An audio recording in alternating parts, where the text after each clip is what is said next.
बिस्मिल्लाहिर्रहमानिर्रहीम। अस्सलाम वालेकुम नाजरीन, बात यह है कि साथ मैं हूँ हिना आदिल। नाज़रीन, आइंदा चंद माह में दुनिया की कई रियासतें इंतखाबात के मरहले से गुजरेंगी। वतन अजीज़ में भी इंतखाबात करीब है, मगर हम एक वक्त में कई बहरानों से गुजर रहे हैं। सियासी, आइनी, मुआशी और मुआशरती बहरान, जिसका बज़ाहिर हल तो फ़कत इंतखाबात ही नज़र आता है। सियासी पंडितों का कहना है कि इंतखाबात से कबल और बाद में हालात क्या रुख इख्तियार करेंगे, इसका अंदाज़ा किसी को नहीं, क्योंकि इंतखाबात में एक माह से भी कम वक्त रह गया है। मगर सियासी जमातें वो मुकालमा ही नहीं शुरू कर सकी जिसकी इस लम्हे वतन अजीज़ को ज़रूरत है। आज की बात यह है कि सुप्रीम कोर्ट के सीनियर जज एजाजुल एहसन मुस्ताफ़ी हो गए। जस्टिस एजाजुल एहसन अक्टूबर में चीफ जस्टिस बनना था। नाज़रीन, प्रोग्राम के दूसरे हिस्से में हम बात करेंगे टिकटों की तकसीम पर नून लीग में दराड़े, एक टिकट पर ज्यादा उम्मीदवार, लीगी क़यादत मुश्किल में, नून लीग को दानियाल अजीज नहीं रहे, नून लीग ने IPP और काफ लीग के हल्के खाली छोड़ दिए और नून लीगी PTI के 9 मुनहरिफ अराकीन को टिकट की मंजूरी। प्रोग्राम के आखिरी हिस्से में बात करेंगे कि बल्ला मिल गया, टिकटों का ऐलान ना हुआ, खिलाड़ियों में फड्डे की अफवाहें, शेर अफजल मरवत, बैरिस्टर गौहर, शुएब शाहीन ग्रुप्स आमने सामने, ग्रुप बंदी के बाद टिकटों की तकसीम ताखीर का शिकार और PTI का इलेक्शन कमीशन के खिलाफ तौहीन अदालत की दरख्वास्त दायर करने का फैसला सामने आया है। इन तमाम टॉपिक्स पर आज हम बात करेंगे। हमारे साथ मौजूद होंगे रिजवान रजी साहब, सलमान आबिद साहब, नसीर वागा साहब और हमें ज्वाइन करेंगे मसूद रजा साहब। रिजवान रजी साहब, सबसे पहले तो मेरा ख्याल है पाकिस्तान की तारीख में पहली बार ही ऐसा हुआ है कि 2 दिन में सुप्रीम कोर्ट के 2 जजेस मुस्ताफी हो गए हैं, क्या कहेंगे आप? देखिए, आज जो जज साहब मुस्ताफी हुए हैं, जस्टिस एजाजुल एहसन साहब, ये बहुत कम लोग जानते हैं कि ये मॉडल टाउन के रहायशी हैं और मियां नवाज शरीफ साहब के तकरीबन मोहल्लेदार हैं। और मतलब कि मियां साहब के घर से जब गाड़ी निकलती है तो इनके घर से गुजर के वो मेन सड़क पे चढ़ती है।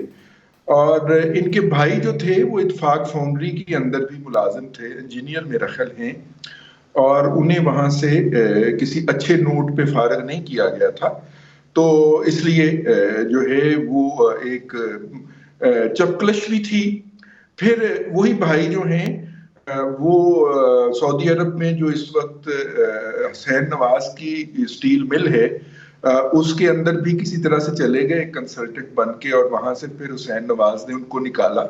तो एक फैमिली ग्रज जो है उसकी एक हिस्ट्री तो मौजूद रही है। एजाजुल एहसन साहब का नाम जो है वो पहली दफा हमने सुना जब हयात होटल जो है, एजेंसी जो है, 1 कॉन्स्टिट्यूशनल एवेन्यू जो है, उसकी लीगलाइजेशन का मसला आया और इनके ऊपर इतराज हुआ कि जब इस प्रोजेक्ट के लिए बैंक ऑफ पंजाब ने लोन फाइनेंस किया था तो इन्होंने वकील के तौर पे, जो कंसल्टेंट थे उस वक्त बैंक ऑफ पंजाब के एडवाइजर थे, लीगल एडवाइजर, तो इन्होंने इस लोन के हक के अंदर जो थी वो राय दी थी। तो चूंकि ये अपनी राय दे चुके हुए हैं और ये वहां के बेनिफिशियरी भी हैं, तो इनको बेंच में ना बिठाया जाए। जिसके ऊपर उस वक्त के चीफ जस्टिस जनाब साकिब निसार साहब ने कहा था कि मैं बैठा हुआ हूँ इस बेंच पे और मैं इंश्योर करूंगा कि इंसाफ के तकाजे पूरे किए जाएं। लेकिन वकला ने अपना एतराज वापस नहीं लिया था, वो अदालत को रूल आउट करना पड़ा अपने जुडिशल ऑर्डर के जरिए। तो उसके बाद फिर उसको लीगलाइज कर दिया गया, जिसके अंदर हमारी तबका शराफिया के तमाम लोगों के जो हैं वो हिस्से मौजूद हैं। फिर दूसरा ये लाइमलाइट तब आए में हुए और ख़ास तौर पे जो है वो एंटी PTI लोगों के अंदर, जब इन्हें निगरान जज बनाया गया और ड्यूटी थी इनकी कि इलेक्शन से पहले इन्होंने ऐसा फैसला डिलीवर करवाना है जो कि नवाज शरीफ साहब को डिस्क्वालीफाई करे और वो सियासत में कंटिन्यू ना कर सके। लेकिन ये भी बात अपनी जगह पे रहनी चाहिए कि मरियम नवाज शरीफ और PMLN की क़यादत जलसों के अंदर स्टेज पे खड़े होके जिन लोग जजेस के नाम लिया करती थी, आज के दिन तक मुस्ताफी होने वाले दोनों जजेस उन नामों के अंदर शामिल थे। एक और भी नाम था, लेकिन वो मोअज़्ज़ज़ जज जो है, मैं उनको मेंशन नहीं करूंगा, वो अभी भी हमारी सुप्रीम जुडिशरी का हिस्सा है। तो बहुत सारी जो है इस हवाले से अब इनके खिलाफ 2 रेफरेंसेस जो थे वो फाइल तो हो चुके थे, टेकअप नहीं हुए थे। अच्छा। एक ये बैंक ऑफ पंजाब और कॉन्स्टिट्यूशनल एवेन्यू वाला, एक और था, और उसके अंदर यूजुअल सस्पेक्ट वही हैं। बात ये है कि अंदर आते रहे हैं जनाबे मियां दाऊद साहब, वो उस रेफरेंस के अंदर भी जो थे वो दरखास्त दहिंदा थे। तो अब इन्होंने समझा, इन्होंने ज्यादा मुनासिब ख्याल किया कि अगर वो रेफरेंस टेकअप हो जाता है सुप्रीम जुडिशल काउंसिल के सामने, तो फिर जो है इनको मतलब कि ज्यादा इनका नाम लिया जाएगा या इनके बारे में लोग बातें करेंगे। तो मेरा ख्याल है, हो सकता है कि मेरा ख्याल दुरुस्त ना हो, लेकिन मेरा ख्याल है कि उन्होंने उस रेफरेंस के टेकअप होने से पहले ही जाना मुनासिब ख्याल किया है। ताहम ये भी हमें देखना है कि खबर अभी जो है वो ज़राए के हवाले से चल रही है। जब मुज़ाहिर अली अकबर नकवी साहब ने इस्तीफा दिया था तो उनके इस्तीफे की कॉपी फौरी तौर पे शेयर हो गई थी मेन स्ट्रीम मीडिया पे भी और सोशल मीडिया पे भी, लेकिन इनकी अभी तक इस्तीफे की कोई कॉपी नहीं आई। लेकिन जब तमाम मीडिया इस खबर को रन कर रहा है तो डेफिनेटली उनके पास कोई क्रेडिबल इंफॉर्मेशन होगी कि इन्होंने भी रिजाइन कर दिया। ठीक है, मसूद रजा साहब, आप क्या कहेंगे? बात क्या यहीं तक रुक जाएगी? 2 दिन में 2 सुप्रीम कोर्ट के जजेस जो हैं वो मुस्ताफी हो गए हैं, या फिर कोई नया आईनी बहरान जन्म लेने वाला है? बहुत शुक्रिया है ना आपका। मुझे नहीं लगता कि इससे कोई आईनी बहरान पैदा होगा, और रिजवान रज़ी साहब ने बहुत तफसील से सारा बैकग्राउंड बयान कर दिया है। मुझे लगता है कि मुज़ाहिर अकबर नकवी साहब का जो केस गो के इस्तीफ़ा दे दिया था, लेकिन उसके बावजूद सुप्रीम कोर्ट ने यह फैसला किया है कि उनके खिलाफ कार्रवाई होगी, और अगर मोअज़्ज़िज़ जज साहब के खिलाफ भी कोई रेफरेंस थे और वो टेकअप हो जाते और फिर उसके बाद वो इस्तीफ़े की तरफ जाते तो भी शायद कार्रवाई होती। मुमकिन है कि शायद ये वजह रही हो, मगर ये बहुत हैरान कुन है मेरे लिए, क्योंकि जो मंजरनामा अगले साल जब जस्टिस काजी फ़ाइज़ ईसा साहब नहीं होंगे, यानी कि उनका टाइम पूरा हो जाएगा होना था, और फिर जनाब एजाजुल एहसन साहब को चीफ जस्टिस बनना था, तो एक बदली हुई सुप्रीम कोर्ट शायद हमें नज़र आती, मुख्तलिफ सुप्रीम कोर्ट नज़र आती। और आपको पता है कि सुप्रीम कोर्ट के हवाले से ये तासुर बड़ा वाज़ेह है, तमाम इदारों के हवाले से अब तो हो चुका है कि कहीं ना कहीं ये पोलिटिसाइज हो चुके हैं। तो जस्टिस साहब अगर चीफ जस्टिस बनते तो ये समझा जा रहा था कि शायद इनका झुकाव जो है वो पीटीआई की तरफ होता, और बाजी के जो फैसले रहेंगे यही इल्ज़ाम इन पे लगता रहा है। और जैसे रज़ी साहब ने ही बताया कि मरियम साहिबा इनका नाम लेकर बाकायदा तकरीरें करती रहीं, और आपको याद होगा कि नवाज़ शरीफ साहब ने लंदन से आने से पहले जिन लोगों के एहतिसाब की बात की थी उसमें जस्टिस साहब का नाम भी शामिल था। तो ये हैरान कुन भी है, चौंका देने वाला भी है, लेकिन इससे कोई आईनी बहरान पैदा होता है ऐसा तो नहीं है। लेकिन जो आगे आने वाला मंजरनामा हम तसव्वुर कर रहे थे वही अक्सर हमें तब्दील होता नज़र आ रहा है सुप्रीम कोर्ट के हवाले से। अच्छा, नसीर वागा साहब, आपको क्या लगता है, क्या मुहरकात होंगे इस इस्तीफे के पीछे? क्या जिस तरह से जिन 2 रेफरेंसेस का जिक्र किया है रज़ी साहब ने, तो सुप्रीम जुडिशल काउंसिल के खौफ से तो नहीं मुस्ताफ़ी हुए? देखिए, बात तो सच है, मगर बात है रुसवाई की। असल में एजाजुल एहसन साहब के जो मामलात हैं जुडिशरी के हवाले से, और भी बहुत सारी जो चीज़ें हैं उनके फाइनेंशियल हालात के बारे में और आने वाले हालात उनके बारे में क्या जा रहा है, वो सब लोगों को पता चल रहा था। और एजाजुल एहसन साहब को भी ये महसूस हो रहा था कि इस तरह का कोई ना कोई इशू और खड़ा होने वाला है, जैसे मुज़ाहिर नकवी करने हैं। और लेकिन मेरा ख्याल है वो ज़रा गलत वक्त पे रिज़ाइन किया है, क्योंकि उनका जो था रेफरेंस वो पेश हो चुका था और अभी तो इनके बारे में कुछ नहीं हुआ था। इन्होंने कबल अज़ वक्त ही जो है वो कश्ती से छलांग लगा दी है। इशू ये है, देखिए, हमारे लिए सोचने की ये बात है कि पाकिस्तान की अदलिया गालिबन पहले ही 140वें नंबर पर है पूरी दुनिया में। ये जो बार बार इस तरह के आने वाले इस्तीफे हैं और जो हमारी जुडिशरी के हालात हैं और जिस तरह कंट्रोवर्शियल है जुडिशरी और ख़ास तौर पर सुप्रीम कोर्ट ऑफ पाकिस्तान के बारे में, ये जो एक तासुर पैदा हो गया है और होता जा रहा है कि जजेस आपस में डिवाइड हुए हैं और शायद वो पोलिटिसाइज हैं और उन पर पोलिटिकल प्रेशर भी होता है या पोलिटिकल रिलेशनशिप है उनके, या कोई और इदारों का उनके ऊपर भी प्रेशर वो ले लेते हैं। हमारे लिए ये बहुत दुख और अफसोस की बात है। हमें इस पर दुख का इजहार करना चाहिए कि पाकिस्तान की सुप्रीम कोर्ट के बारे में अगर ये हालात हो गए हैं कि 2 रोज के अंदर, ये पाकिस्तान की तारीख में पहली बार ऐसा हुआ है कि 2 जजेस ने कंसेक्टिवली 2 दिन के अंदर मुस्ताफी हुए हैं। ये कोई छोटी बात नहीं है। मसूद रजा साहब ठीक कह रहे हैं कि कोई आईनी बहरान तो पैदा नहीं होगा, लेकिन गालिबन मुझे अभी एक मेरे दोस्त लॉयर बता रहे थे कि 3 सीटें इस तरह खाली हो गई हैं, अब उनको पूरा करना, पहले ही बहुत सारे जो अदालती निज़ाम है या केसेस हैं वो पेंडिंग है। इस तरह जब दरमियान में से लोग निकल जाते हैं, एकदम इस्तीफे हो जाते हैं, तो इनको फिल करना एक लंबा प्रोसेस है। अब नए जो है वो जजेस आएंगे, इससे बहुत सारे केसेस इफेक्ट होंगे। अब हमने ये देखना है, हमें बात असल ये करनी है कि कम से कम हमें अदलिया के बारे में तो ये ऐसा तासुर होना ही नहीं चाहिए पाकिस्तान के अंदर कि वो पोलिटिसाइज हैं और वो प्रेशर लेते हैं और वो लोगों की साइड लेते हैं और इस तरह के वो फैसले करते हैं। ठीक है, उन्होंने वो मॉनिटरिंग जज जरूर थे एजाजुल एहसन, लेकिन उनको लगाया गया था। अब उस वक्त लोगों ने इसको कबूल कर लिया। भाई मियां नवाज शरीफ साहब अगर नाअहल हो गए तो उनके पास और भी बहुत सारे मौके थे, वो बाद में भी उसको फेस कर सकते थे, उन्होंने भी नहीं किया। अब असल जो मैं बात सोचता हूँ कि एजाजुल एहसन साहब को वैसे तो खड़े होके इन सारे हालात को फेस करना चाहिए था। अगर उनके खिलाफ सुप्रीम जुडिशल काउंसिल में किसी किस्म का कोई रेफरेंस आने वाला था तो वो उसको भी फेस करते। ये कोई बेहतर तरीका नहीं है कि जब किसी भी जज के खिलाफ कोई ऐसा कोई इनिशिएटिव कोई ले रहा हो या कोई होने वाला हो तो वो जल्दी से अपनी पेंशन बचाने के लिए, अपना आने वाले जो पर्क्स हैं वो बचाने के लिए वो एकदम रिजाइन कर दें। यकीन जाने ये पाकिस्तान और पाकिस्तान की जुडिशरी के लिए हरगिज अच्छा नहीं है और ये बहुत बुरी मिसालें कायम हो रही हैं। सलमान आबिद साहब इससे हमारे अदलिया और बहुत सारे सलमान आबिद साहब अक्टूबर में चीफ जस्टिस बनने वाले थे और एक ऐसे जस्टिस जो चीफ जस्टिस बनने वाले हों, फिर इस्तीफे की क्या वजूहात हो सकती हैं, क्या मुहर्रिकात होंगे इस इस्तीफे के पीछे? देखिए, मैं आपके प्रोग्रामों में बार बार ये कहता रहा हूं कि पाकिस्तान का जो बुरहान है वो रियासती बुरहान है। या रियासत के इदारे जो है वो आपस में एक दूसरे से टकराव की पॉलिसी पे गामजन है या इदारों के अपने अंदर दाखिली हवाले से भी टकराव है। ये इफ्तिखार चौधरी साहब के बाद जिस तरह से हमने जुडिशरी के अंदर तकसीम देखी है, और आप देखिए कि जुडिशरी 2 हिस्सों के अंदर बंट गई थी और आज भी बटी हुई है। और ये जब हम ये बातें करते थे तो बहुत से लोगों को बुरा लगता था कि जी ये बंदियाल ग्रुप है या फना ग्रुप है और ये फना ग्रुप है।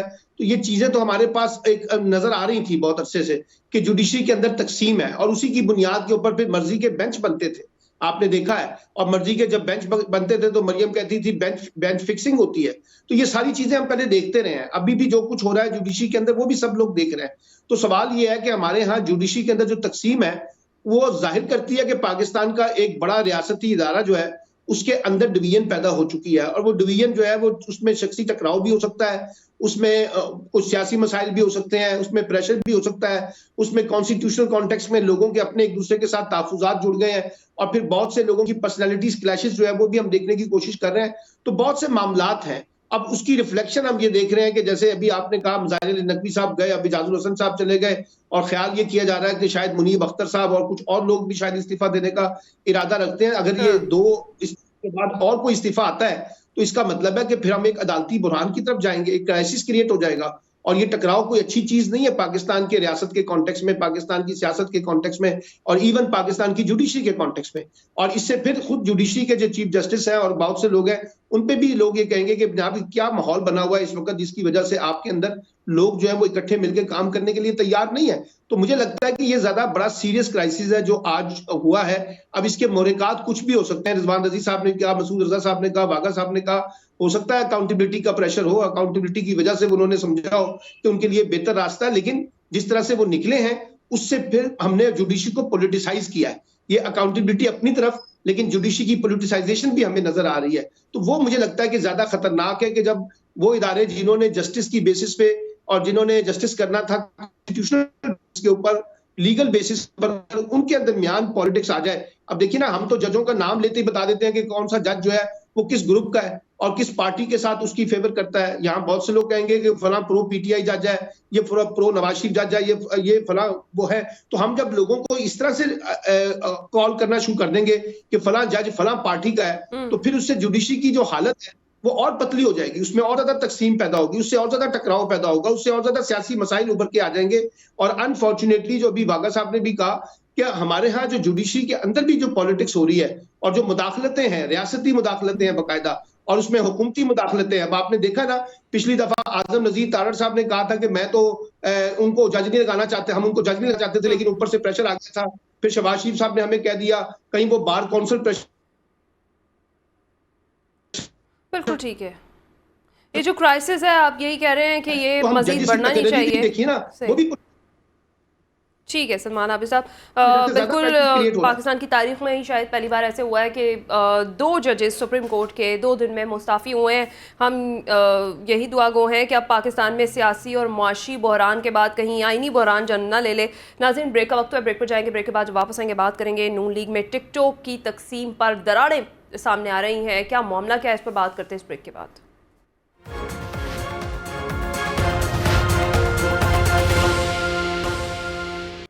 वेलकम बैक नाज़रीन, टिकटॉक की तकसीम पर नून लीग में दरारें, एक टिकट पर ज़्यादा उम्मीदवार, लीगी क़यादत इस वक्त मुश्किल में है। नून लीग ने IPP और काफ लीग के लिए हल्के खाली छोड़ दिए हैं और नून लीग की PTI के 9 मुनहरिफ अराकीन को टिकट की मंजूरी भी सामने आई है। मसूद रज़ा साहब, सरदार एयाज सादिक, शेख रुहेल असगर, एक ही हल्के से उम्मीदवार, लीगी क़यादत का ये इम्तहान है। लीगी क़यादत देरीना कारकुनान को आपके ख्याल में क्यों नज़रअंदाज कर रही है? जी, सिर्फ यही नहीं, दानियाल अजीज़ भी हैं जो आज़ाद हैसियत से इंतखाब लड़ रहे जो हैं। अब नून लीग को दलाल अजीज चौधरी का नहीं मामला रहे। भी अटका हुआ है। जी, अजीज़ नहीं रहे, बहुत सारे मामलात हैं। तो ये साफ पता चल रहा है कि पार्टी जो है वो इस वक्त खासी मुश्किलात का शिकार है। मियाँ साहब के लिए ये इलेक्शन आसान इलेक्शन नहीं है। ये पहला मरहला होता है कि टिकटों की तकसीम, कायद ने जिसके टिकट पर दस्तखत कर दिया वो उसको तस्लीम करना पड़ता है अगर पार्टी मजबूत हो। और हमने देखा है, ऐसी नून लीग को भी देखा है, हमने ऐसी पीपल्स पार्टी को भी देखा है। पीपल्स पार्टी में से आपको कोई आवाज़ नहीं सुनाई देगी, आपको जमात इस्लामी से कोई आवाज़ सुनाई नहीं देगी। लेकिन ये पार्टीज़ जो आप ख़ास तौर पर PMLN को देखें या आप MQM को देखें, ये बड़ी मुश्किल में नज़र आती हैं। और सीट एडजस्टमेंट, किन लोगों के साथ सीट एडजस्टमेंट, किन लोगों को टिकट दे रही हैं, ज़रा आप तस्वुर कीजिए कि ये भी बड़ा सवाल है मसूद रज़ा साहब। कल तो NA 242 से भी सीट एडजस्टमेंट की जो खबरें थी MQM ने उनकी भी तरदीद कर दी है। मुस्तफ़ा कमाल वहाँ कैंडिडेट होंगे शहबाज शरीफ साहब के अगेंस्ट। जी जी जी, बिल्कुल ऐसा ही है। मगर फिर भी यहाँ पर कुछ ना कुछ इनके साथ मामला थे। एक सीट पे मामला अटका हुआ है। अच्छा। मैं तो ये अर्ज़ कर रहा हूँ आपकी खिदमत में कि आप ज़रा तसव्वुर कीजिए, एक साहब थे जो कहा करते थे कि खुदा ना ख्वास्ता हाकिम बदहन नवाज शरीफ साहब का ताबूत ही वापस आएगा, उनके साथ सीट एडजस्टमेंट कर ली। वज़ीर थे पिछली हुकूमत में। ये IPP वाले जो शुगर माफिया थे, जो कल ATM थे इमरान खान की, जो कल लैंड माफिया थे, उनके साथ सीट एडजस्टमेंट कर ली। राजा रियाज साहब के साथ 9 बंदों के साथ को टिकट दे दिया, अपने लोगों को छोड़ दिया। तो ये सारी जो एडजस्टमेंट है ये बता ये रही है कि बहुत वीक विकेट पर है नून लीग। और मुझे जो वहाँ से खबरें आ रही हैं, आप तो लाहौर में मौजूद हैं, सुना है कि अभी तक माहौल नहीं बना, सन्नाटा पड़ा हुआ है, पता नहीं चल रहा कि इलेक्शन का माहौल है भी या नहीं माहौल। तो ये सब कुछ ये बता रहा है कि कोई आसान इलेक्शन नहीं है नून लीग के लिए। और इतनी सारी जो कुर्बानियाँ दे रहे हैं मियाँ साहब, ये कौन सी सियासत कर रहे हैं? ये हम तो समझे थे कि वो सीना चौड़ा करके आएंगे, वोट को इज्जत दिलाएंगे, वो सियासत करेंगे जिसका वो दावा किया करते थे।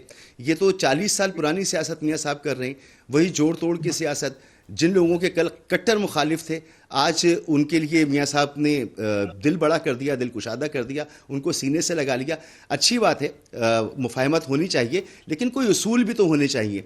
इस वक्त मुल्क के जो मसाइल हैं उनका कहीं जिक्र मौजूद नहीं है।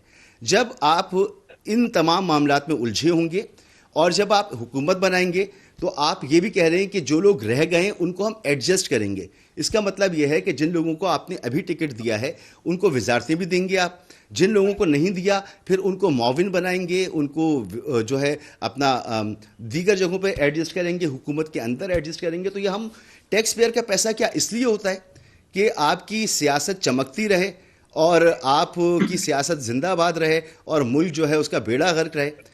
कहाँ है इस वक्त माशी प्लान मुल्क के लिए? है किसी के पास? बिलावल साहब कह रहे हैं वो 30 लाख घर बना देंगे, वो पेट्रोल मुफ्त बांट देंगे, वो बिजली मुफ्त कर देंगे। अभी IMF से हमारे मामला जो हैं वो सुलझ नहीं पा रहे, कर्ज़ों पर मुल्क चल रहा है और इस तरह का गैर संजीदा रवैया है। मैं तो ये समझता हूँ कि पहले ही स्टेप पर जब ये मसाइल हैं तो वो एक मिसाल है ना, पूत के पाँव पालने में नज़र आ जाते हैं। तो अल्लाह ही खैर करे कि जब हुकूमत बनेगी तो क्या हशर होगा, किस तरह से मियाँ साहब मुल्क के मसाइल, देरीना मसाइल जो हैं उन पर कोई फ़ैसला करने के काबिल होंगे। ये तो सारी वो जमातें, वो लोग हैं जिनको वो अकोमोडेट कर रहे हैं, जो एक इशारे पर उनको छोड़ के चले जाएंगे। तो एक मखलूत हुकूमत बनती नज़र आ रही है। मियाँ साहब बज़िद हैं वज़ीर आज़म बनने के। मुशाहिद हुसैन सैयद साहब जैसे लोग कह रहे हैं कि मियाँ साहब ये ज़िद छोड़ दीजिए, आप सदर बन जाइए, क्योंकि आपको फिर निकाले जाना है अगर आप बन भी गए। लेकिन मियाँ साहब बज़िद हैं, तो मुश्किल सूरत हाल है। मुझे ये इलेक्शन अभी भी शुबा तो है कि 8 फरवरी को अल्लाह करे कि हो जाए इलेक्शन। अगर 8 फरवरी को इलेक्शन हो जाते हैं और उसके बाद नून लीग की हुकूमत बनती है और मियाँ साहब ही वज़ीर आज़म होते हैं और इस पूरे बहानमती के कुनबे के साथ बनते हैं, अच्छा, तो मसूद रज़ा साहब बेल जो है मुंडे चढ़ती नजर नहीं आती। अच्छा, तो इस सारे सिनेरियो में तो फिर क्या शहबाज शरीफ साहब मुक़्तदरा को काबिल कबूल होंगे? जी, वो बहुत हद तक काबिल कबूल है, लेकिन मसला कुछ और है। मसला ये है कि पाकिस्तान को एक हकीकी जो है वो ग्रोथ चाहिए, पाकिस्तान को हकीकी तरक्की चाहिए। इस वक्त पाकिस्तान के जो आने वाले साल हैं, यानी इस साल जो ग्रोथ तवक्को की जा रही है वो 2% है, अगले साल 2.5% है। तो 2.5% की ग्रोथ से कुछ नहीं होता, हमें 6% की ग्रोथ कम से कम भी चाहिए या इससे ऊपर की ग्रोथ चाहिए। तो जब ये ग्रोथ नहीं होगी तो इसका मतलब है नौकरियां नहीं होंगी, इसका मतलब है महंगाई कम नहीं होगी, इसका मतलब है कि माशी मसाइल होंगे। और मैं हमेशा एक बात कहता हूं कि एक ऐसी हुकूमत जिसके बारे में ये तासुर हो कि वो आई नहीं है, लाई गई है, और उसकी वजह से अवाम जो मसाइल फेस कर रहे होंगे तो अवाम उसे कबूल नहीं करेंगे। आपकी जो मकबूलियत इस वक्त ज़मीबोस है वो चंद महीनों में ही ज़मीबोस हो जाएगी। आपको दोबारा इलेक्शन की तरफ खुदा न ख्वास्ता जाना पड़ेगा, खुदा न ख्वास्ता फिर किसी बहरान से आपको गुजरना पड़ेगा। तो मैं तो यही अर्ज़ कर रहा हूँ कि खुदारा ऐसी चीज़ें ना करें, जिसका जितना कद है, साइज़ है, उस हिसाब से वो अपनी सियासत करे, सहारों को छोड़ दें। खुद मियाँ साहब कहते थे कि सहारों पर पर सियासत नहीं करनी चाहिए, और उन्होंने तो तौबा कर ली थी, उन्होंने तो कौम से माफ़ी मांग ली थी। ये इस वक्त जो वो सियासत कर रहे हैं, मुझे कोई अच्छे हालात नज़र नहीं आते। अगर इस तरह के इलेक्शन होते हैं, कंट्रोवर्शियल इलेक्शन होते हैं, मुझे कोई अच्छे हालात नज़र नहीं आते। ठीक है रज़ी साहब, क्या लग रहा है, नून लीग ने IPP और काफ लीग के लिए हल्के खाली छोड़ दिए हैं, तो फिर क्या जो वोटर है वो नून लीग के इस फैसले को कबूल करेगा? देखिए, मुस्लिम लीग नून की क़यादत जो है, ज़ाहिर है कुछ तो उनके हमदर्दीन हैं जो कि बाहर बैठे परेशान हो रहे हैं, जैसे मेरे भाई हैं, परेशान हो रहे हैं कि उनकी सियासत का क्या बनेगा, और कुछ वो मुस्लिम लीग वाले हैं जो अंदर बैठे हुए परेशान हैं कि हमारे बारे में लोगों को क्यों परेशानी है। उन्होंने ये फरमाया है, मैं आपको कोट कता कलामी की माजरत, अब मेरी सियासत के लिए परेशान नहीं है, मुल्क के मुस्तकबिल के लिए परेशान है, मुल्क के मुस्तकबिल के लिए परेशान है, मियां साहब की सियासत के लिए आ रही हूँ रज़ी साहब, आपकी जानिब आ रही हूँ। अब मसला ये है कि वो कहते हैं कि जी हमारे पास कम से कम एक सर्वे हमने खुद करवाया है, तो कनाडा की कोई कंपनी हायर की है, और कम से कम 2 लोकल और सर्वेज मौजूद हैं, और हमने इलेक्टेबल्स को टिकट दिया है। अगर हमारा कैंडिडेट मुस्लिम लीग नून की एफिलिएशन एक तरफ रखें, आप जैसे देखें कि बहुत डेडिकेटेड कारकुन थे जाफर इकबाल साहब, जो अपना जिन्होंने पिछली दफा अगर आपको याद हो तो कमरुज़्ज़मा कायरा साहब को बहुत मार्जिन से हराया था, और उनके ऊपर एक फोर्स के चीफ के भाई को जो है वो प्रेफरेंस दी गई है, और उन्होंने बहुत मार खाई है, बहुत नुकसान उठाया है। लेकिन वो कहते हैं कि जिस तमाम सर्वेज के अंदर हमारे वो जो डेडिकेटेड वर्कर हैं वो कामयाब नहीं हो रहे थे, और हमें विक्ट्री चाहिए, हमें कामयाबी चाहिए। एक तो ये बात जहन में रख ली जाए। दूसरी बात ये है कि मैंने इस प्रोग्राम में शायद 7 या 8 को अर्ज किया था कि असल कैंपेन जो है वो शुरू होगी PMLN की 15 जनवरी से, क्योंकि 15 को PMLN अपना जो है वो मंशूर लॉन्च करेगी, और मैंने उस दिन भी अर्ज किया था कि उन्हें मंशूर लॉन्च कर दें, फिर हम उसके ऊपर जो है वो हाशिया अराइव करेंगे कि उनके मंशूर के अंदर किस चीज की कमी है और किस चीज की नहीं है। अच्छा, इस वक्त पीपल्स पार्टी जो है वो फुल फ्लैज जो है वो मैदान में है। बिलावल पंजाब में फिर रहे हैं, KPK के अंदर भी वो बहुत सारे जलसे करके आए हैं, और आसफा जो है वो अंदरूने सिंध निकल गई हुई हैं, वो वहां पे जलसे करती फिर रही हैं। और अभी कहा गया कि माहौल नहीं नजर आ रहा इलेक्शन का। इसका मतलब ये है कि PMLN कूदेगी मैदान के अंदर तो कोई माहौल बनेगा, तो 15 को इसके अंदर कूदने की जो है वो कर रहे हैं, थोड़े के दिन, मेरे ख्याल 2-4 दिन ही और रह गए। उसके बाद फिर हम उसके ऊपर उनके बकायदा लत्ते लेंगे इस हवाले से। लेकिन जो आखिरी बात है वो ये है कि जितने लोगों को उन्होंने नजरअंदाज किया है, अगर हम देखें तो उनमें से बहुत कम लोग जो हैं, आयशा रजब है जिनके हस्बैंड जो है रजब अली साहब जो है, उन्होंने कैंसर के बावजूद भी नवाज शरीफ साहब को आके वोट डाला था। आयशा रजब को वोट नहीं दिया गया, हालांकि वो अक्सर मरियम नवाज शरीफ के दाएं या बाएं देखी गई मुख्तलिफ जलसों के अंदर, मुख्तलिफ मीटिंग्स के अंदर, उन्हें टिकट नहीं दिया गया। और भी बहुत सारे लोग हैं PMLN के साथ जिन्होंने निभाया, लेकिन उनको वोट नहीं मिला। अब आ जाइए ये जो अपना रुहेल असगर साहब का है लाहौर में। देखिए रुहेल असगर साहब का ये जो हल्का है जिसके ऊपर वो क्लेम कर रहे हैं, इसमें बहुत सारा उनका पुराना हल्का है जिसको वो 2 इलेक्शन पहले उनके हल्के से ये निकाल दिया गया था।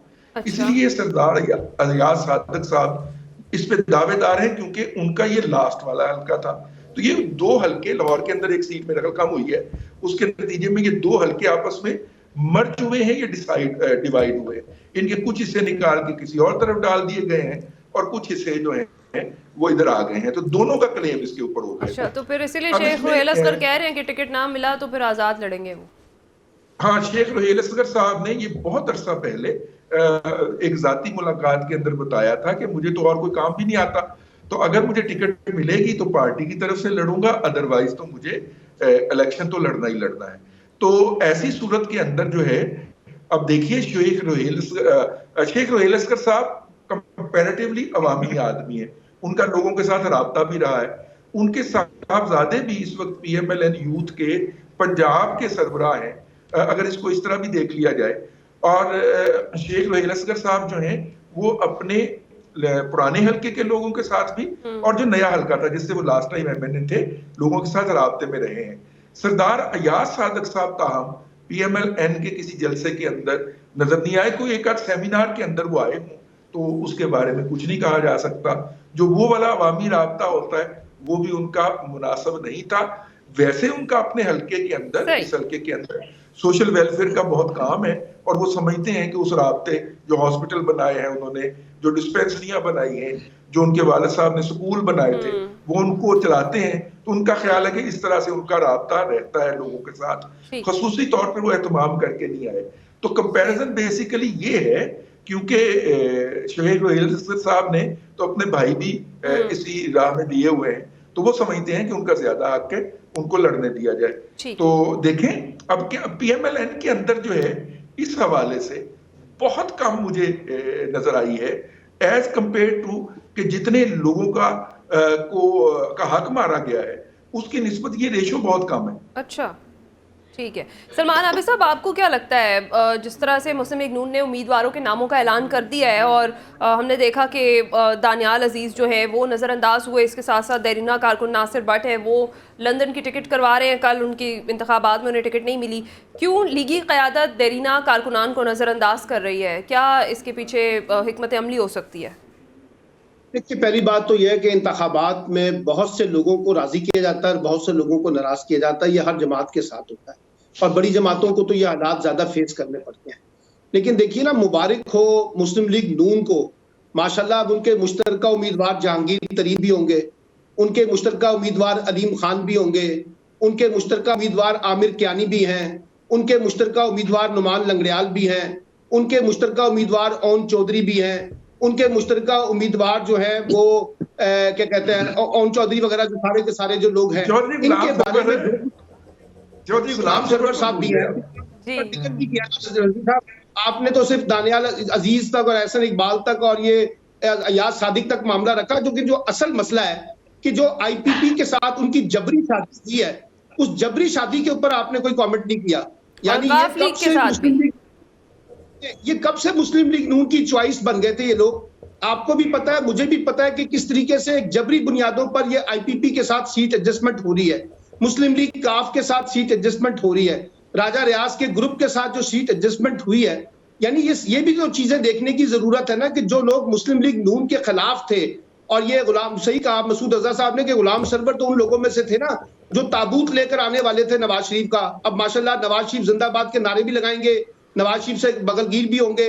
ये जो हमारे यहाँ सियासी जमातों के अंदर दोहरे म्यारात हैं, चाहे वो उसमें पीटीआई है, उसमें पीएमएलएन है या उसमें कोई और जमातें हैं, ये एक बुनियादी चीज है जो पॉलिटिकल वर्कर को फ्रस्ट्रेटेड करती है।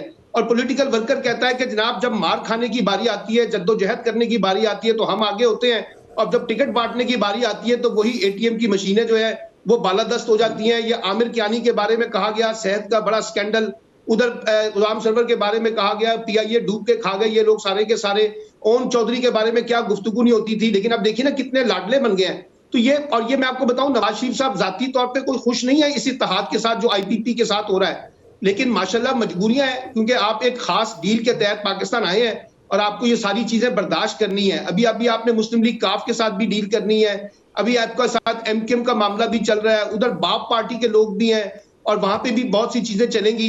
तो मेरा मतलब है ये जो पॉलिटिकल पार्टियां होती हैं, जब हम किसी पॉलिटिकल पार्टी को कहते हैं ना कि इस इंतखाब की ये बारात की दूल्हा है, यानी ये असल पार्टी है जिसने इक्तदार में आना है, तो उसको फिर इस तरह के काफी कंप्रोमाइज करने पड़ते हैं। तो ये कोई मेरे लिए नई बात नहीं है।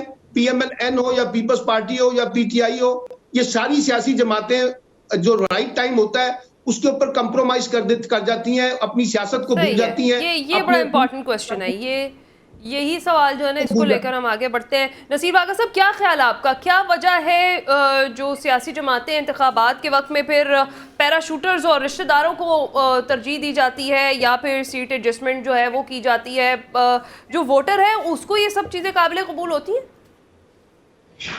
देखिए, पॉलिटिकल पार्टी ने, मेरा ख्याल है, ये बात तो कभी सोची नहीं है कि जिस हलके का टिकट हम कॉम्प्रोमाइज होकर किसी और को दे रहे हैं, गुज़िश्ता कई साल तक उस इलाके के लोग उस ही बंदे के खिलाफ, उसी ही उम्मीदवार के खिलाफ नाराबाजी कर रहे होते हैं। देखिए, हमारे यहाँ ग्रास रूट लेवल पे जो लोग काम कर रहे होते हैं, जो नीचे वर्कर्स हैं, जो नीचे वोटर्स हैं, उनकी आपस में किस कदर सियासी इख्तलाफात होते हैं, लीडर्स शायद उसको समझते ही नहीं है। आप जब किसी भी हलके में किसी ऐसे बंदे को टिकट दे देंगे कि जहां आपके अपने वर्कर्स के लिए वहां उनको वोट देना नामुमकिन हो या बहुत ही ज्यादा मुश्किल हो, तो फिर आप खुद सोचें कि जीतने के कितने इम्कानात होंगे। कितनी बदबख्ती है पाकिस्तान के सियासी निज़ाम की कि यहाँ पर लीडर्स जो हैं वो कॉम्प्रोमाइज होकर अपने मकासद हल करने के लिए जिसको चाहे टिकटें देते हैं। कभी इन्होंने इलाके के लोगों से पूछा, कभी वहां इन्होंने उन लोगों को बुला के पूछा कि आप बताइए कि हम किसको टिकट दें। ये आज तक नहीं हुआ। बात यह है कि या तो फिर पॉलिटिकल पार्टी इतनी मजबूत हो कि जिसको वो टिकट दें, तमाम नीचे काम करने वाले, तमाम नीचे वर्कर्स दिलो जान से उसको कबूल कर लें। दिस इज इम्पॉसिबल इन पाकिस्तान। पाकिस्तान में ये नामुमकिन है। क्यों? नीचे के लेवल पे बहुत सारे इख्तलाफात होते हैं। 5 साल 10 साल से वो एक दूसरे के खिलाफ नाराबाजी कर रहे होते हैं। उन्होंने कितने इलेक्शन के दफ्तर एक दूसरे के खिलाफ बनाए होते हैं, कितना पैसा नीचे वर्कर लगा रहे होते हैं, लेकिन एकदम पार्टी का सरबराह उठता है और वो एक ऐसे बंदे को टिकट देता है जो उस हलके के लोगों को, यानी उस पार्टी के अपने लोगों की मैं बात कर रहा हूं, उनको वो काबिल कबूल नहीं होता। ये जो सीट एडजस्टमेंट है, ये मेरा ख्याल है पॉलिटिक्स में ये सीट एडजस्टमेंट खत्म होनी चाहिए। हर पार्टी को अपने बिहाफ पे इलेक्शन लड़ना चाहिए। आज देखिए, मेरे सारे पार्टिसिपेंट ने यही बात की। मसूद साहब ने बहुत अलग भाई, हर बंदे को कहते हैं हम आपको एडजस्ट कर लेंगे। कहां एडजस्ट करेंगे? किसी को वजीर बना देंगे, किसी को किसी कमेटी का चेयरमैन बना देंगे। मसूद रजा साहब कुछ ऐड करना चाह रहे हैं? मसूद रजा साहब, आप कुछ कहना चाह रहे हैं? जी, मैं अर्ज ये करना चाह रहा हूँ कि मेरे महबूब कायद का जो वालेहाना इस्तकबाल हुआ था और ये बात कही जा रही थी कि पूरे मुल्क के अवाम जोक दर जोक लाहौर की तरफ गए थे और पूरे मुल्क में शादियाने बज रहे थे। तो ये जो जबरी शादी की बात हो रही है ना, ये जबरी शादी नहीं, ये मजबूरी की शादी है जो मियाँ साहब को करनी पड़ रही है, क्योंकि इसके बगैर गुजारा कोई नहीं है। वो महबूब कायद का वालेहाना इस्तकबाल जो था, वो उसका भांडा आज फूट गया है। ये हांडिया चौराहे पे फूट गई है, ऐसा कुछ नहीं था। अब आपको एमकेएम से भी मिलना है, बाप से भी मिलना है, फिर आईपीपी से भी मिलना है, काफ से भी मिलना है और लोटे भी आपको सारे इस्तेमाल करने हैं। अब मसूद रजा साहब, देखिए, जब कोई भी पॉलिटिकल पार्टी अपने इलाके के उन लोगों को वोट नहीं टिकट नहीं देती और वही बंदा वहां पर फिर आजाद इलेक्शन लड़ना शुरू कर देता है और वो कहता है कि नहीं आपने हमें टिकट नहीं दिया, फिर ये क्या पॉलिटिक्स हुई? ये फिर उनका क्या कमांड कंट्रोल हुआ अपने वर्कर्स पे? वैसे देखिए, इस मुल्क के अंदर जी। सबसे पढ़ी लिखी पार्टी होने की दावेदार यही एक बर्बादी पार्टी है। का वर्कर, एक सुन लीजिए, एक जी। पार्टी का वर्कर अगर ये कहता है कि महात्मा अगर खंबे को भी वोट देगा तो हम उसको वोट डालेंगे, टिकट देगा, हाँ। तो आप कौन से पॉलिटिकल विजडम की बात कर रहे हैं? आप कौन सी पॉलिटिकल एजुकेशन की या अवेयरनेस की बात कर रहे हैं? यानी कि जहां चले पे सबसे ज्यादा पढ़े इस लिखे पे वोटर हम नेक्स्ट के सेगमेंट में होने भी की डिटेल से दावेदार बात के करते अंदर हैं। अगर ये ब्रेक का फिक्रा मुझे हो, कहा जा रहा है, बात वैसे सारी जो है वो मुफादात की है। मुफादात की खातिर जानी दुश्मन भी जो है बगलगीर होते देर नहीं लगाते हैं। ब्रेक पर जाएंगे नाज़रीन, ब्रेक के बाद जब वापस आएंगे गुफ्तगू का सिलसिला यहीं से आगे बढ़ाएंगे और कुछ बात करेंगे पाकिस्तान तहरीक इंसाफ की, जिनमें क़यादत का फुकदान दिखाई दे रहा है और ज़ाती पसंद या नापसंद का मामला है या क्या मामला है, इस पर हम बात करते हैं इस ब्रेक के बाद।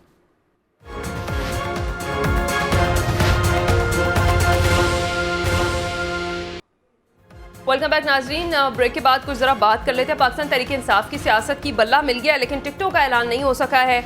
खिलाड़ियों में फड्डे की अफवाहें जो हैं वो गर्दिश कर रही हैं। शेर अफजल मरवत, बैरिस्टर गौहर, शुएब शाहीन ग्रुप्स जो हैं वो आमने सामने है। ग्रुप बंदी के बायस टिकटों की तकसीम ताख़ीर का शिकार है और PTI का इलेक्शन कमीशन के खिलाफ तौहीन अदालत की दरख्वास्त दायर करने का फैसला भी सामने आया है। क्या कहेंगे मसूद रजा साहब, जो फड्डे की अफवाहें हैं ये सब क़यादत का फुकदान है फिर या फिर ज़ाती पसंद या नापसंद का मामला है? जी, जाहिर सी बात है, असल क़यादत तो मौजूद ही नहीं है। ये तो वो क़यादत है जो इमरान खान साहब के करीब थे और उन्होंने समझा कि इनको सामने कर देना चाहिए, जिनको ये पकड़ धकड़ आसान नहीं होगी। मगर फहरिस्त जो शाया होगी वो इमरान खान साहब की मर्ज़ी से शाया होगी। एक बार वो नाम मंजर आम पर अगर आ गए और बल्ले का निशान खुदा न खास्ता ना भी हुआ, वैसे तो अगर ना हो तो ये बहुत बुरे इलेक्शन होंगे, क्योंकि लेवल प्लेइंग फील्ड सबके पास होनी चाहिए, किसी बड़ी जमात को इलेक्शन से बाहर नहीं करना चाहिए। तो ऐसी सूरत में सिर्फ उनको नुकसान ये होगा कि जो रिजर्व सीट्स हैं वो उनसे महरूम हो जाएंगे, लेकिन लोगों को ये पता चल जाएगा कि तहरीक इंसाफ का कहाँ पर कौन उम्मीदवार है।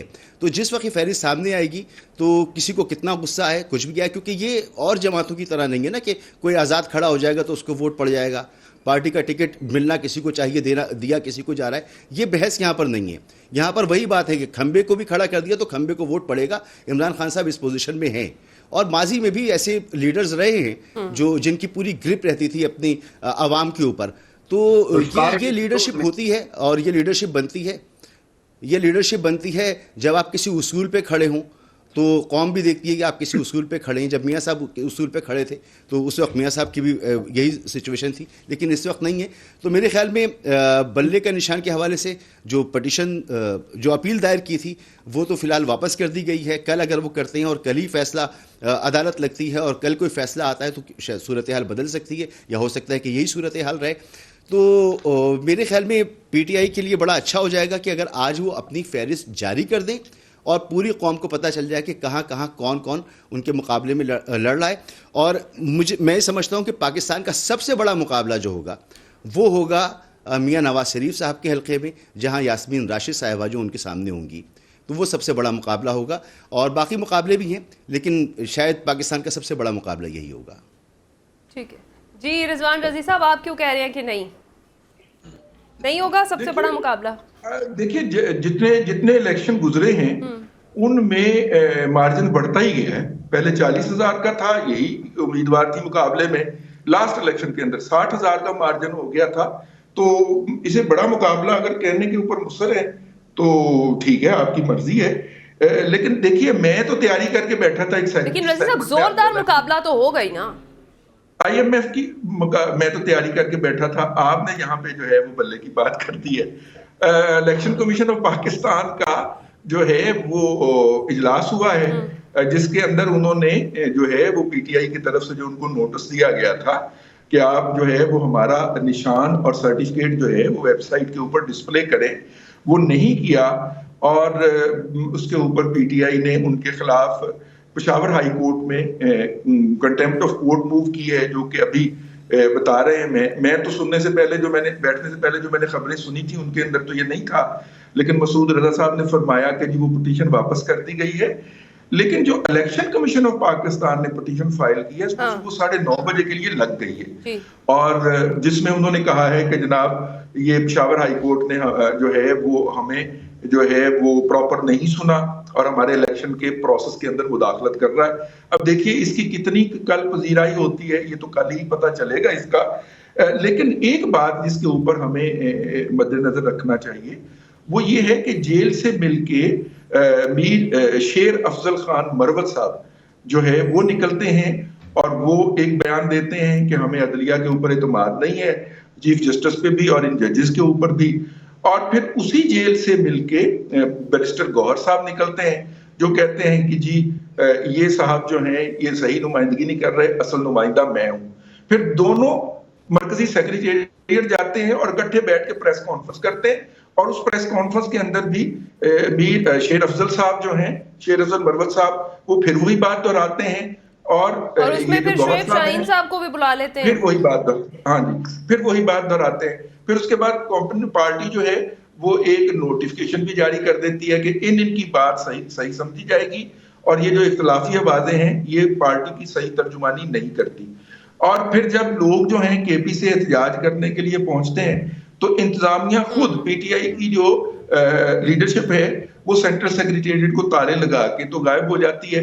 लेकिन ये मैं फिर यही समझता हूं कि देखिए इस वक्त वो पार्टी एक बहरान के अंदर है, उनकी मरकजी क़यादत जो है वो सामने नहीं है। एक फिक्रा ले लीजिएगा, उनकी मरकजी क़यादत सामने नहीं है, क्लेमेंट बहुत ज्यादा आएंगे और उनको टिकटों की तकसीम के अंदर इस बहरान का सामना करना पड़ेगा, हर पार्टी को करना पड़ेगा और करना पड़ रहा है। ये इलेक्शन का एक रवायती अंदाज होता है जो इन दिनों के अंदर उभर के सामने आता है।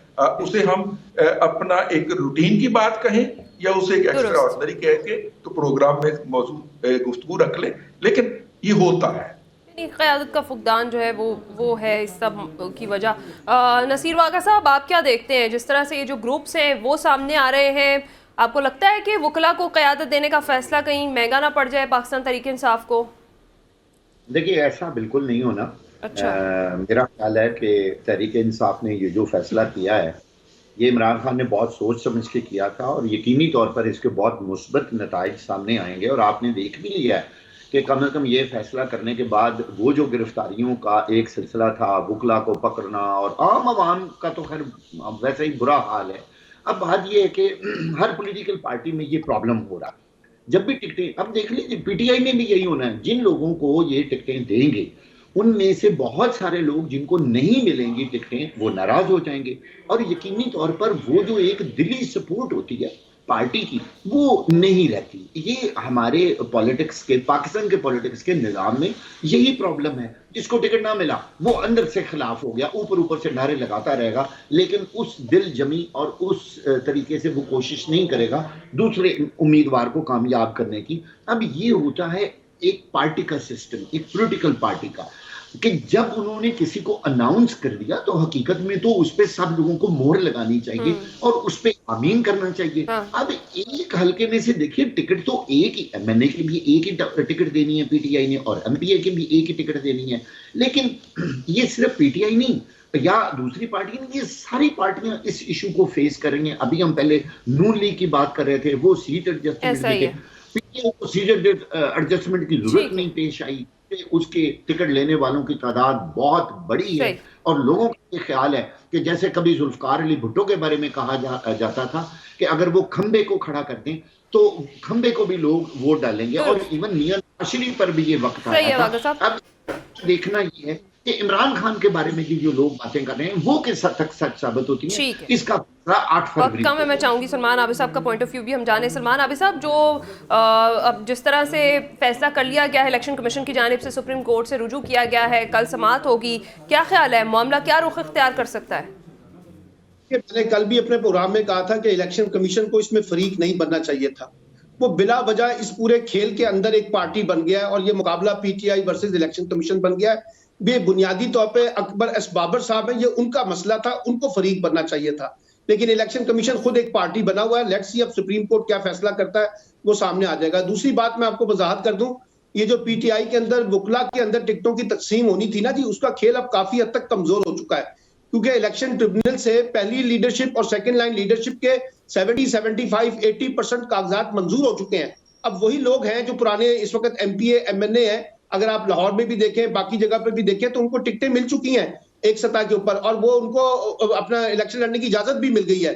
तो इसलिए वकला का जो हिस्सा है वो 5-10% से 10-15% से ज्यादा नहीं होगा, लेकिन जैसे बाकी दोस्तों ने भी कहा, रिजवान साहब ने भी कहा, टिकटों की तकसीम पे हमेशा से खड्डा होता है, हर जमात के अंदर होता है। अब पीटीआई की क्योंकि लीडरशिप तो है नहीं, इमरान खान भी जेल में है, शाह महमूद कुरैशी भी जेल में है, ठीक चौधरी है। परवेज लाई भी जेल में है, लोग भी जेल में, तो इसलिए वो क्राइसिस तो वो आ रहा है दुरुस्त। और एक ग्रुप बंदी भी नजर आएगी जिस वक्त टिकटें अनाउंस हो जाएंगी और इमरान खान के नाम से अनाउंस होंगी तो फिर ये उसके जो बाद क्राइसिस इस तरह हैं से वो खत्म हो जाएंगे। बिल्कुल ऐसा ही है। बात यह है कि हालात क्या रुख इख्तियार करने जा रहे हैं इसका अंदाजा तो किसी को भी नहीं है, क्योंकि इंतखाबात में 1 माह से कम वक्त रह गया और सियासी जमातें हैं कि वो उस मुकालमे को अभी तक शुरू ही नहीं कर सकी हैं, जिसका इस लम्हे इस वक्त अजीज़ को ज़रूरत है। नाज़रीन, आज के प्रोग्राम से इतना, अपना ख्याल रखिएगा, फीडबैक ज़रूर दीजिएगा। अल्लाह हाफ़िज़।